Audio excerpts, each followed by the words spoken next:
there, it's Perry with Papercrafting Threads. Today I have a floating front panel card. Let's get started. I'm starting by applying a little dab of seal here just to hold this in place on my work surface. I'm going to start with the Decorative Mask Enduring Beauty. And this is number 1, and I have this positioned upside down just because I know I'm going to fill as much of this area as I can with the flowers. So that looks about right. And I'm going to use Petunia Pop for my first layer.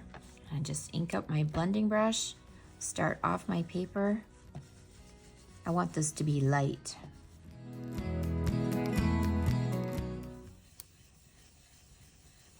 So I'm not using hardly any pressure here.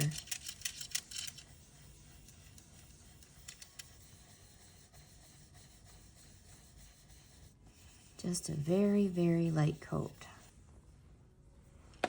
Oh, and I forgot to do this. I'm going to make a mark here where that little divot is so that I can line up my next mask. This is number 3. 2 are the leaves, but I like to do all of my same color stuff first. And I'm using this down here to line it up as well as I can kind of see where it goes. And again, I'm going to use the Petunia Pop, but this time I'm going to apply it heavier. And I'm not using a lot of pressure, just a little bit more pressure. Actually, not even that much. I have more on the brush. And that looks fine to me. I love how these flowers just start to take shape.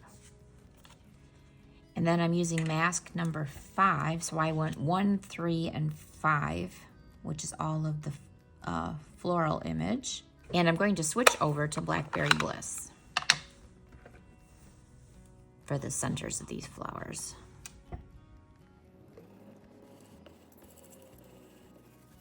And I'm not using much pressure at all.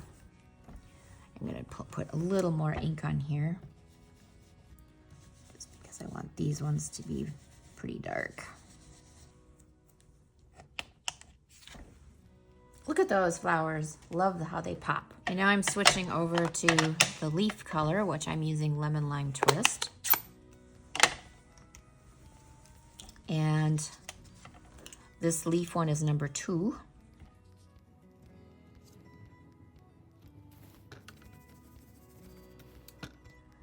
And this is the, like the broad stroke for the leaves. So again, I'm going to be fairly light with this application. I'm also trying to kind of put a little more ink towards where the base of each set of leaves are.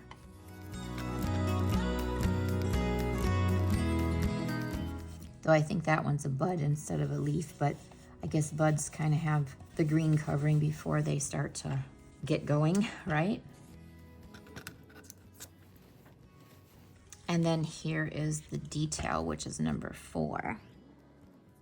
And the thing I really like about this mask, so you have the detail here, so we did the general green and now we're doing the darker detail part. I love these little stem parts here that will connect it. And these I want to really load up with color.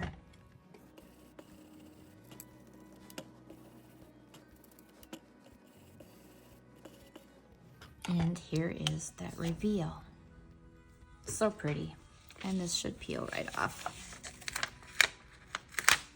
Because I have just a tiny bit of seal here, and I'm just gonna rub that off with my finger. And the reason I'm rubbing it off is we're going to die cut this piece, and I don't want it sticking to my cutting plate. Okay, then I'm going to run this through with this shape from the deckled rectangles, and I want to get as much of the floral in here as I can. It's okay to chop some of them off. Also going to die cut this piece from Blackberry Bliss, which is the next one up. And actually, this one is too big for what I want it for. So I'm going to lay this down on here because I want a narrow border. That's the size border I want all the way around. So then I'm going to place this die here. Then I'm going to tape that in place. While I have the die machine out, I'm going to cut 3 of this word thanks from the Thanks and Beyond dies, which was a paper pumpkin add-on a while ago. I'm also going to die cut this sheet of 4 1/4 by 5 1/2. And then I'm going to run this through with the embossed brick embossing folder. I have my silicone mat, and I'm going to make my own chipboard. So all that involves is taking my liquid glue. You want a light touch with the glue. We don't want it oozing everywhere. And stacking the words. And I like to use the liquid glue because I have room to move the letters around if they shift. And now we have a nice substantial word. Next, I'm going to use a water brush along with the metallic Enamel Effects silver. This comes in a pack of 3, so there's also a gold and a copper. And I'm just going to squirt a tiny bit onto my mat. Don't need much. Get my brush going here by squeezing it so it's a little bit damp, it's not soaking wet. And then I'm just going to spread this over my letters. I want a light coat, not a heavy coat.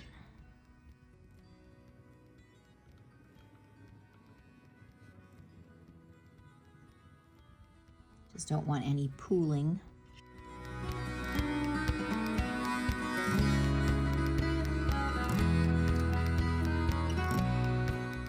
Kind of dabbing this last bit so that I can see it and then spreading it out.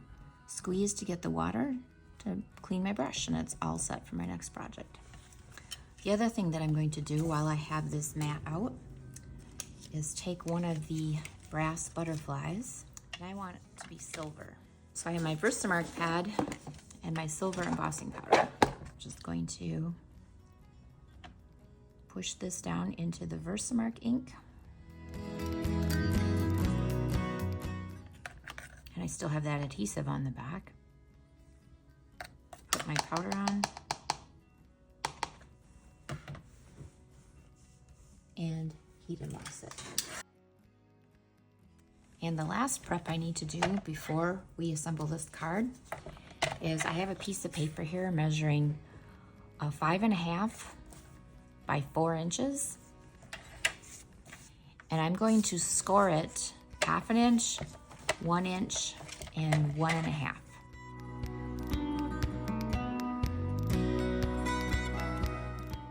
And repeat that on the opposite side. And then I'm going to accordion fold.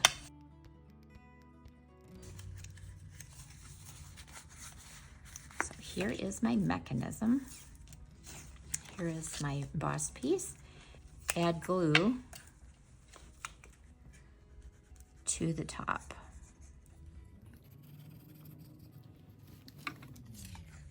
And flip it over.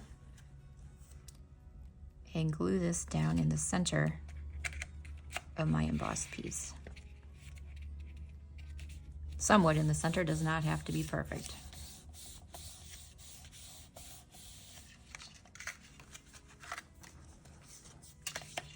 And then I'm going to glue this onto here. So I'm going to add glue just to this bit.